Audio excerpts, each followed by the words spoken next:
Welcome to the From Concealment Podcast, the show for firearm enthusiasts who like to shoot, train, carry, and compete. Get ready for some shooting and sight, firearm and accessory reviews, and of course, insight on concealed carry. And now, broadcasting from behind enemy lines in the From Concealment studio, it's Pete Mitchell and Dan Sams.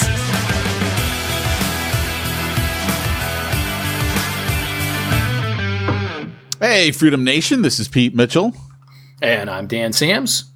And you are listening to the From Concealment Podcast. And this week's episode is being brought to you by FastOC.com. If you are in Orange County, California, and you're looking to get some additional training or maybe enroll in a handgun competition, a handgun challenge, I'd encourage you to head on over to FastOC.com. Check them out. They got all kinds of really cool, great trainings.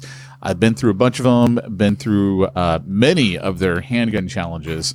It is just good times had by all. So check them out again, FastOC.com, if you are in Orange County, California. So, Dan, what's going on, man? What's new with you nowadays? Man, all kinds of things. You know what? I could tell you what happened to me at Cabela's this past week. Yeah. Was this had to do with that the site and all that? Yeah. So I feel like after I just went off on Cabela's so much in our last episode, I feel like I should tell what happened when I went in and talked to them. Yeah. So it just, I mean, it's not a big deal. Recap it. You got to recap it for everyone. Yeah. So I'd bought this scope and a gun there probably, I don't know, 4 or 5 years ago. It hadn't been that long ago. And just been my plinking gun. It gets more range time than any other gun. It's just a Ruger 1022. There's nothing fancy about it. But I love shooting it, and I've got a nice little range out here, and I put a lot of rounds through that thing. But I continue to have issues about a Cabela's scope there because they talked me into it when I had bought it. Lifetime guarantee, the whole thing. And I keep having issues with this scope, and it's always something going wrong with the crosshairs. No outer damage to the thing. I've never dropped it. I don't abuse it. I'm super careful with it. But the crosshair, like they just go crooked or they break or whatever. And so lifetime guarantee, I've had it in now I am on the 4th scope, right? Which I would normally say, surely there's something wrong with the scope owner that it keeps breaking, but I'm telling you, I'm super careful with this thing. So the last time I took it in there, I'm like, guys, what's going on? Like, these crosshairs keep breaking. And they're like, yeah, well, we don't honor that lifetime guarantee anymore. I'm like, what?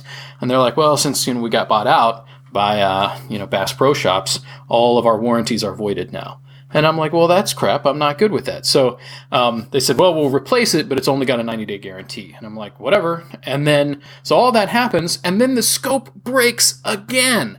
And I'm like, what in the heck? So here I'm thinking, like, they don't honor this. And so I'm mad. And on the last podcast, I'm railing about how mad about the principle. It's not even an expensive scope. That's not what it is. But I'm like, you promised me something you're not delivering.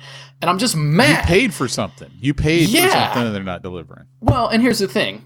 Vortex offers a lifetime guarantee as a manufacturer. I could have, what I spent on that scope, I could have spent like another $20 and got a Vortex scope and never had an issue. But instead, I've got this white labeled Cabela's scope that they told me had a lifetime warranty, and now they're pulling back on that. So just all of it makes me mad. They talked me into something I wasn't going to buy in the first place, and then my plan had been, I'm going to go into Cabela's and I'm just going to voice my indignation and leave without a scope and tell them I'm never blah blah blah. And then it hit me, and I'm like, they have no idea of knowing. Like, the last time they told me, well, it'd only be 90 days for this one.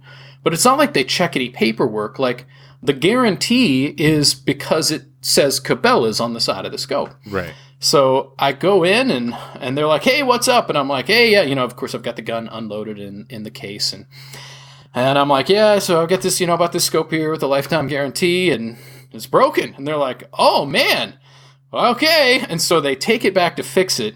And I'm just like, I'm just not going to bring up that I've already done this. I'm just going to let them just fix my scope. And I'm not hiding information, but I'm not volunteering any extra information either, because they have a commitment to me that I feel like they should honor.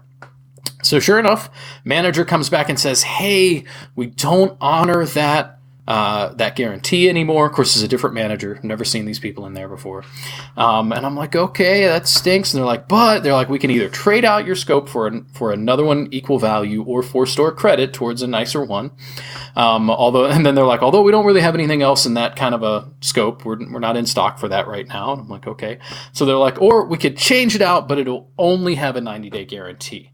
And I'm like, okay, because it hits me. I'm like, I could play this game for as long as we need to play it. You just keep coming back every 90 days. Now, what I'm going to do is my plan is to turn around and buy a Vortex scope because I like my Vortex and I need it to work. This is also my bug out gun that I've been using. And I'm like, I better have a scope that works and that's not going to break easy. So, anyway, they replaced my scope. No problem. I had a jolly time and I've already sighted it in and already been plinking with it and I'm a happy camper. So nice. I'm going to tell you if you're in that situation, because apparently that's what they did with all of the Cabela's lifetime warranties. They're all voided. So any of our listeners have anything that you're bumming out on, apparently the method is just be like, hey guys, and they'll come back and say, well, it's only 90 days on this one, and say, no problem, we can deal with that. Yeah, I don't see how legally you can get away with that. You sold me something under a certain agreement. Yeah. Well, because if you buy, I have a friend of mine who's in mergers and acquisitions with another company. He's like, man, that's one of the reasons why we vet the heck out of the companies we buy, because we're buying the liability with it. If they've done something wrong, we're on the hook for it. Yep. And I'm like, man, this is not even something wrong. This is just a really simple. And I had cheered Cabela's for a long time because of their warranty and because of because when it broke the first time, I'm like, you know what? They made it right. That was great. So anyway, just worth checking out. And a little side note, while I'm, being nice to Cabela's, it's a pretty cool place to go into. If you've ever been into one, it's beautiful. They've got a lot of stuff. It's not my favorite gun store, obviously. Really partial to Lake Erie Arms. Their selection for just outdoorsy stuff is nice. They're still a little limited on their guns as far as I'm concerned because it's they have a lot of the most popular guns. But if you want parts or you want to do a build, you're just not going to get it there. Yeah. So anyway, but that was my experience. I got to do a nice little trip out to Phoenix again this week. So oh yeah, people have been sending me their ideal gun shops there in the Phoenix, Mesa, Tempe area. So yeah, I got to be making a few rounds before I come back. Cool. Not that I would bring anything that I'm not allowed to have here in California. Not that I. Of course.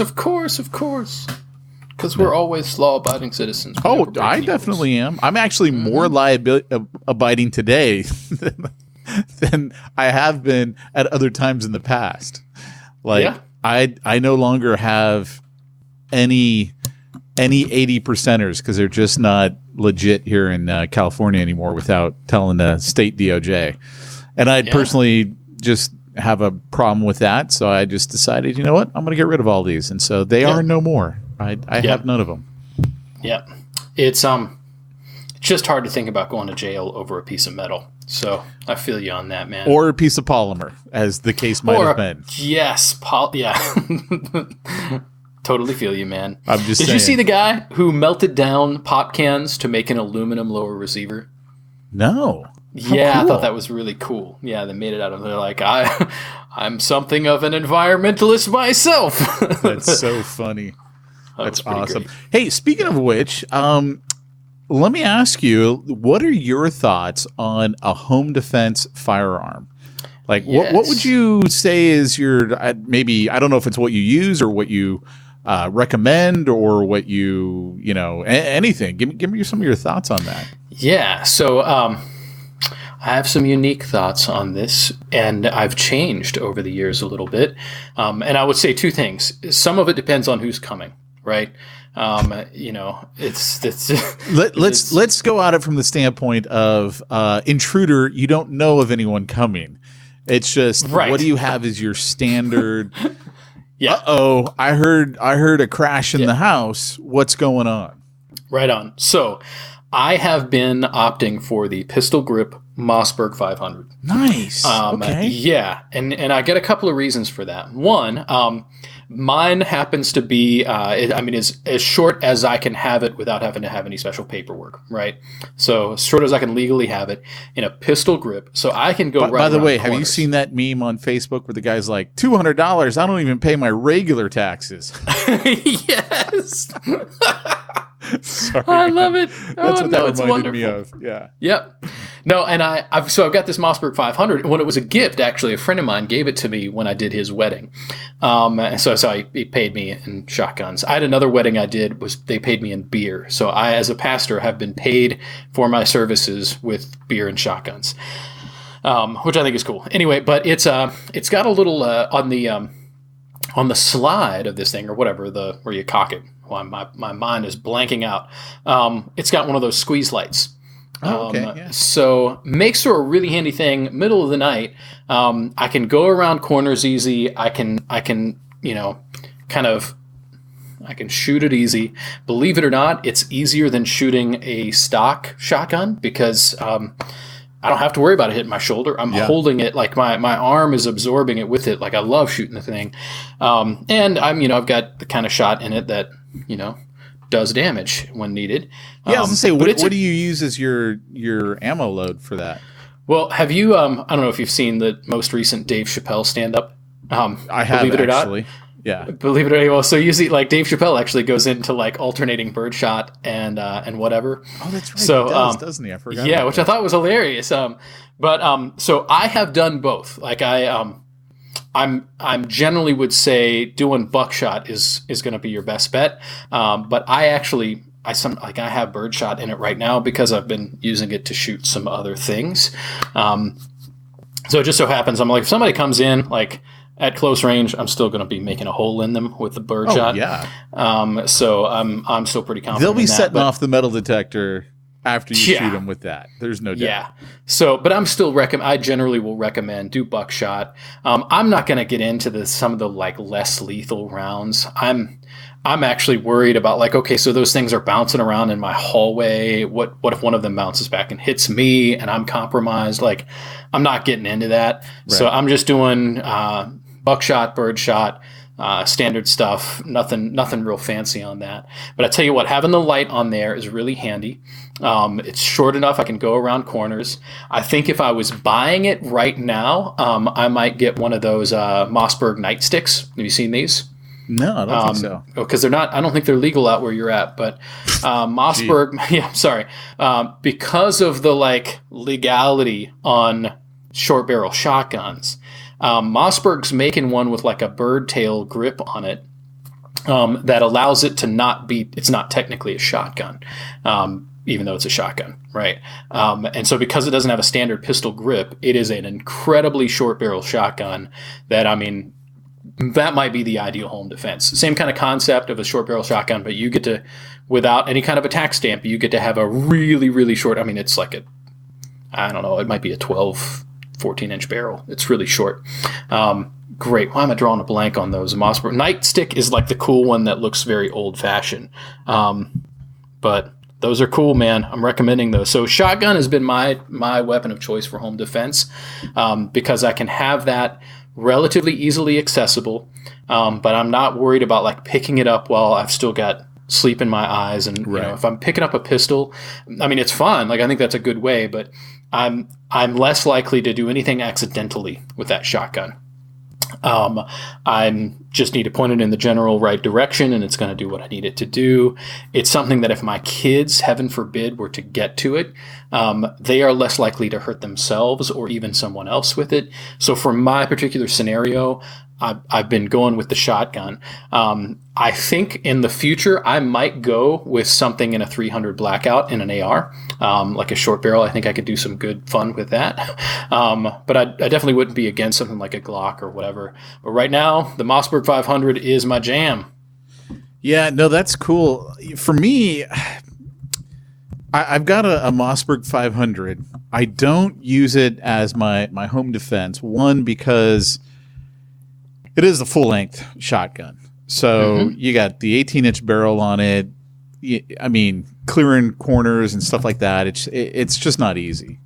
And where my room is situated with the hallway and my kids' room, it's actually not all that convenient. Now, a couple of things that I have done to it, I have put a really, really nice fiber optic front sight on it.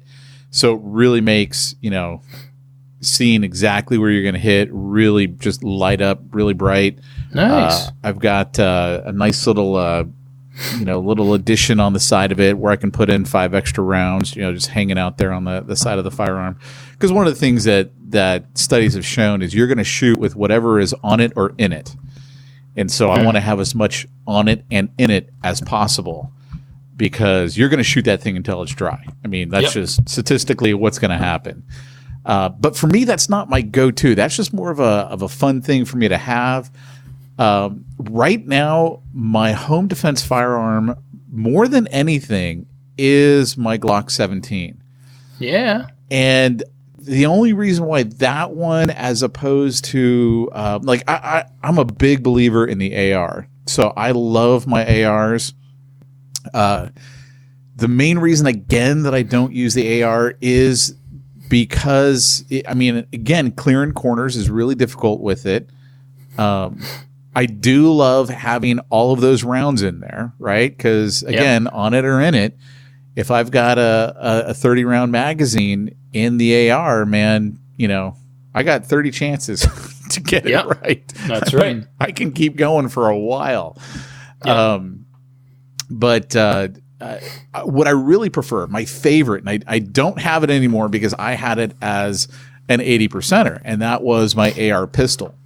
Yeah. So that was my main home defense firearm that I no longer have because of California's change in law, and I just didn't want to deal with it. I didn't want the headache. I didn't want the DOJ being like, oh, this is another one of those guys we got to watch because he makes his own firearms, which was the only way you could get an AR pistol in California, was just to make it yourself.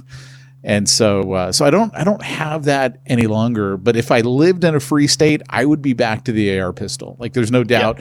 Maybe a 300 blackout, like you suggested.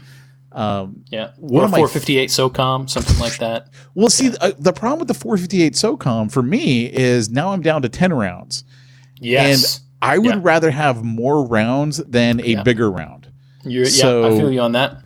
Yeah, I mean, 300 blackout or 5.56, I'm cool. But the 4.58 SOCOM, I mean, 9-10 rounds and I'm out. Yeah, I'm not crazy about that. Well, because then you're right around your shotgun with the side saddle right there, less than even. No, I feel you. I am a big fan of 300 blackout. Now I'm a little scared about my user error with that, because I'm like, man, if I got 2 magazines that look almost the same and I stick one in my 5.5, like that has been it makes me worried when I think about it. But I tell you what, man, I know I talk all the time about the Q Honey Badger, but man, I could put some 300 blackout in a Q Honey Badger and do what I need to do. And I love, I just know I am 10 times more likely to hit what I need to if I've got something in a short barrel that I'm shoulder firing. It's going to go where I need it to go. It is really amazing. I know we talk about a shotgun is shooting a spray, so you're more likely to hit. But get out there sometime and shoot from your hip with a shotgun. You'd be surprised how much you miss. And or at least I am. It was I mentioned earlier that Mossberg Nightstick. It's a Mossberg 590 Shockwave, and then Nightstick is like the one they make that looks like old fashioned. They make tactical ones also. We had one of those out at the gun store, and you know what? Just trying to hit something 10 yards away, because you're not used to shooting from the hip like that. It's not like shooting from like your waist even with a pistol when you're like doing a fast draw. You're still kind of off to the side, and you'd be surprised how much people miss shooting like that. So I'm with you. Circumstances change a little bit. It is a good chance I'm going to be using the Honey Badger in 300 blackout as my defense weapon, man. You see, and that to me, because of the way that my house is set up, one of the bigger concerns that I have with a shotgun, and let's say using some buckshot in it, is I know where my kids' rooms are positioned. And there's always that thought, okay, my son is at the end of the hallway. What happens if he comes running out, right at the wrong time, and it's a shotgun? Granted, it's not going to be like 6 feet wide by the time it hits someone. I mean, it takes time for it to spread out and get really big, but still, it's less precision. And I would rather have more precision in my house than less. Now, I think some people have the argument, and I believe it's a very valid argument. Hey, when you hear the pump on a shotgun happen, everyone knows that sound. And so if someone hears it, they're like, I'm with you on that. My only thing is that works for the people who are, I don't know, it does not work for meth heads, right? Well, not only that, but at the same time too, I don't have any firearms in my house that don't already have one in the chamber. So I don't even like the idea of I got to rack one in. Yeah, I know. I'm assuming I've got 2 seconds. That I may not have. So I personally prefer to keep everything loaded, one in the chamber. If it's got a safety, the safety's on. That's all I got to flip off is safety, pull the trigger. And that's all I want. And we've talked about this before on the podcast. That's actually one of the reasons that I don't use my 1911. I got a beautiful Dan Wesson bobtail that's on my concealed carry permit here in California. But I don't use it that often because I train mostly with my Glocks, and there's no external safety on a Glock. And I'm afraid what's going to happen when all of a sudden I got the adrenaline spike, I pull the firearm, and I go to pull the trigger, but I forgot, that's right, I got the 1911, I got to flip that safety down. And I'm afraid of what will happen. So I primarily use my Glocks, because that's what I train on the most. Yeah. So... very wise to be using what you train on, man. That's just a good way. What it was is I really wanted a 45 for a CCW. So I was like, but I don't want a Glock 45 because it's just so big. So that's why I went with the 1911, which I love, by the way. I've got a beautiful, I believe it's the MC operator from Springfield. Gorgeous 1911. As far as 1911s go, it's my favorite 1911. I love that thing. But again, it comes down to round count. Even if I got a 10-round magazine in it and one in the chamber, that's 11. As opposed to my Glock with 17 plus 1. So it's like, I'd rather have the rounds. Well, and when it comes to ballistics, that we recognize that, your 45 is still king, but the 9mm is such a close second now. It used to be a big gap. It's not there anymore because of what they're doing with 9mm defensive rounds. Absolutely. It's just, so I'm like, that you start weighing it out and it's like, man, to be able to carry, more than half more ammo. And why wouldn't you? I think there's a couple of things to consider. There's the more ammo, and then also, let's face it, it's going to have more recoil on the 45. And so that all takes time. It takes time to get the gun back into position for your follow-up shots. And you just don't have that nearly as much with your 9. In fact, still my absolute favorite 9 right now is my Glock 34. It's my absolute favorite. I think I would love to have a 17L, but I don't have one. But in here in California, especially the county that I'm in, you can't have on your CCW a firearm that you've basically had anything done to the internals on the gun. That's the short way to understand it. And I do primarily use it for my competitive shooting, so the trigger is not stock. And so I would have to go buy another 34, leave it stock in order to keep that on my CCW. And I still might do that. There's always that thought in the back of my head, hey, maybe it's time for me to go ahead and do that because I love my 34. I feel like when I got the 34, I have in my hand exactly what I should have in my hand. Yeah. And I don't worry about it. I know I'm going to hit really good. But so that's cool, that's what I'm using. Right now, it's primarily my Glock 17. Though I will say this, I've got more than one home defense firearm at a time. I mean, I keep them in groups of about 5, There you go. Keep 5 in a location at a time because, reloading takes time, but just grabbing another firearm seems to be quick. So I'm good to go, man. I'm good to go. Yeah, buddy. That's awesome. That 34 is a great gun, by the way. That's, I like that. It's fun, man. It's fun. And I got a flared magwell on it. In fact, it's so funny because the magwell is so flared on it that I've had so many people go, look, if you miss the reload with that thing, that says a lot about you. And I'm like, there's just no way you can miss the reload. You can't do it. It's huge. Like, I'm not going to miss the reload. But and part of that is because I wanted the extra weight for the recoil. And, that's why I have what I have on it. So, so I can compete with it. But, yeah. That's awesome, man. No, that's a cool gun. I like it. I like it a lot. It's good stuff. I like it a lot as well. Well, and to your point earlier, talking about recoil, I think that does make that case for the AR for home defense. It really does, doesn't it? You're keeping it on. I'm thinking about, I've heard different theories on, like, do you want to do it, just make noise, put a muzzle brake that just barks like crazy, and then I've also heard, like, keep yourself on by putting a suppressor on the thing and using. And so I'm thinking that through, but I'm thinking about, do I want a suppressor on my defense gun, or do I want to make it loud to, here's the thing for my, know better than I do, because we don't have suppressors here in California.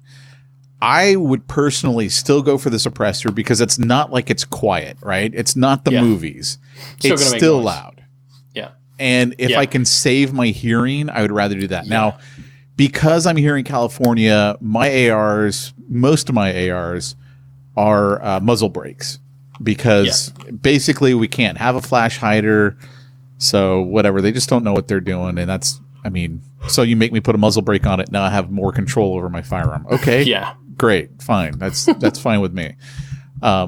If I have a flash hider on my AR, then I can only have a what they call a fixed magazine AR, which basically means here in California, the upper and lower has to break in order for you to be able to drop the magazine out. And then you're still only allowed to have a 10-round magazine if you have a fixed magazine. So now I'm back to the whole situation where it's like I'm running around with 10 rounds in there, but now I got to break the firearm just to drop the mag to throw another one in. So I'd rather go featureless, is what we call it here in California. Yeah. So. Man, it sucks. If we're going to talk about muzzle brakes, then worth looking into is the Gamma 556. For whatever you're going to get it in. I've got mine in 556. That is one of the best muzzle brakes. You're spending about $60 to $80 on them, but man, talk about keeping the thing level. Really? Almost as good as, so a suppressor will really actually do a lot for keeping you level, interestingly enough. But the Gamma does a great job. Man, it makes it stupid loud. It is, I've never shot a gun louder than this that's in a, standard caliber, other than I'm sure the 50 cal would make it a lot more noise, but man, those Gammas, they make noise, but man, they keep you on. It's good stuff. But yeah, I'm with you on the whole philosophy related to put a suppressor on it. It protects my hearing, it protects the rest of the family's hearing. Right. And I'm thinking just, for target shooting, as well as home defense, and you're still making noise. That intruder is going to know your gun is shooting, and he is going to be afraid. Right, exactly. So, he's going to absolutely know. It's not like in the movies where, you can barely hear it. No, that's not real. You might, theoretically, they continue to do some really interesting stuff with suppressors, but as far as, wow, it's normally going to sound, even for a really nice suppressor. You can spend a couple of $1,000s on a suppressor. You're still going to have something that hurts your ears to shoot. It's just going to not cause damage. That's the thing. Like, if it were me, and I think we've talked about this, though I don't know if we've talked about it on the podcast. If I lived in a free state like yours, I would personally manufacture my own suppressor, get that registered with the ATF. Because, it's one thing if they're like, okay, here's the serial number we want you to put on it. Yeah. And then it's like, okay, well, never mind. I can't say what I'm thinking in my head on a public podcast, but I'm just saying I think that's a better option myself. It probably is. Now, the only thing that you're missing out on, I mean, these guys in some of these firearm manufacturers are really doing some pretty amazing stuff. I know I talk about Q too much, but their Trash Panda is a super lightweight, like you barely feel it's on there. It still does a good job. I think it's Trash Panda that's really lightweight. And then there's the Thunder Chicken that I think just makes it about as quiet as anything does. So I love the names they have for all of these things. But they're just doing really amazing stuff with the baffles. I would love to, if I was going to manufacture my own, really study, like pick the favorite one, get my buddy who's already spent all the stupid money on it, and then take his apart, figure everything out about it, and pretty much try to duplicate that one. Right. But I mean, I know that. I better stop talking. I know that in all seriousness, like I've not done this, but I know it's pretty easy. I talked to a guy who was like, we messed with one just for the heck of it. And he's like, he was working in a machine shop and he's like, we immediately destroyed it, but he's like, it was too easy to make a suppressor. Well, that's what's so funny is you can buy those fuel filters on Amazon.com, and the comments are classic. Hey, will this fuel filter work with my 223 lawnmower? And I mean, they're just like classic. They're hilarious. And I can't believe Amazon hasn't shut those fuel filters off, but you can still buy them on there. Awesome. It's comedy to me. Being here in California, it's not worth it. Like it's just it's a direct ticket to jail, and it's just not worth it. The reality, it might not be worth it out here either, man. Like it's but you can legally get years. it though, right? You just have to get your sheriff to say it's cool, and then apply to the ATF. 10 months later, you're good. Yeah. So again, if I lived in if I could talk my wife into leaving California, I would be shopping based on how easy is it to get the sheriff to sign off on ATF or not ATF, but NFA items. Like literally, I would be like looking in Arizona, going, okay, who's the cool sheriff over here? Yep. Great. By the way, sheriff just moved in last week. Here's my list of items. Please sign off. I need to start my process now with the ATF. Yeah. Get my gun trust set up and get it all taken care of. That's where I'd almost like to. I've talked about like, man, what it would be like to just set up the trust and not even have to worry. Like, set yourself up as a manufacturer, and I don't know. The FFL, yeah. Anyway, I think all that's pretty cool. Dude. So highly recommending if you do get the chance to move somewhere where you can get a suppressor. It's nice. I mean, when we do our suppressor days at Lake Erie Arms, and to just go out at the range and not have to wear hearing protection, you are so much more, even with the nice hearing, whatever, you're so much more aware of what's going on around you. I think it's 10 times safer. Like I tell everybody, like if I'm wearing hearing and my kids come up behind me, I don't hear them, and I don't like that. Yeah. And but with a suppressor, I'd be okay. And so, but then I'm like, man, if I've got to pay a $200 tax stamp for each suppressor I get for every gun, that starts getting expensive. Yeah, that's why I say you just make one. Yeah. That's all I'm saying. Just make one. I feel you. Just make one that fits. And there are you can make or buy that would really be able to cover most of your firearm needs. You get your one for your rimfire, and then you get whatever, in a 30 that you can use for just about everything else. It's good stuff, man. I'm just saying you make one. That's all I'm saying. You make one. Just saying you make one. I feel you. That's it. That's all I'm saying. Just throwing it out there like that. I like it, man. I feel you. Yeah, I'm not at all disagreeing. Not at all disagreeing. I'm a big believer in 80%ers anyway. So the idea for me of making my own suppressor just seems like the right move to make. Like that's the other thing too. If I could buy again another home outside of California, first of all my 80%ers would be coming back. They'd be coming roaring back, and I would probably sell every one of my firearms. And I would sell it here in California, and then I would go to that other state and I would buy everything on the secondary market. Yeah. So that way there was a clear, he owned this, he sold it, and then it's gone. That's it, right? Now they don't know what he's man. got anymore. That would be totally legal, and that's the way I would do it. But here in California, we don't have private party transactions. We haven't for I don't know how many years now. So anything you buy or sell is recorded. The state knows about it. So so you'd want to sell it there. So I'd want to sell it here, so that way there's a transaction record of it, and then take the cash, go to Arizona, go to the gun show, buy off private party. And buy everything back, basically. Just buy it private party. So heck yeah, man. I'm with you on all of it, brother. Yeah. It's good stuff, man. This is fun. So we got to do another one on like best guns for bugging out, best guns for... I think there's a whole world here, man. We need to talk about guns. I'm down. Yeah, let's do it. Always. Let's do it. Cool. Why don't you give them our Lake Erie's prop? Yeah, man. Just want to give our little plug for Lake Erie Arms, whom I love dearly. We are soon going to be coming into Black Friday season. For those of you, in fact, you could argue we're in it. So if you start looking at the ads, check out learms.net if you're in Northeast Ohio.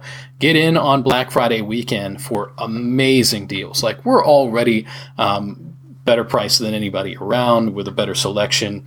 Man, once Black Friday comes, it gets ridiculous. So come on out, check out learms.net. And actually, at the very least, even if you're not around us, go to learms.net. We have free downloads on stuff you need to know about building an AR, stuff you need to know as a first-time gun buyer, as a concealed carry holder. We've got email lists and videos and training all for free. Sign up for those email lists and get on our communication trail. So good stuff. learms.net. Cool. Awesome. Well, thanks so much, Dan. And we'll be back next week, guys, with another great episode. Talk to you then. You've been listening to the From Concealment Podcast with Pete Mitchell and Dan Sams. Be sure to tune in next week for more gun talk. Also, check out the From Concealment website for more shooting-related goodness at FromConcealment.com.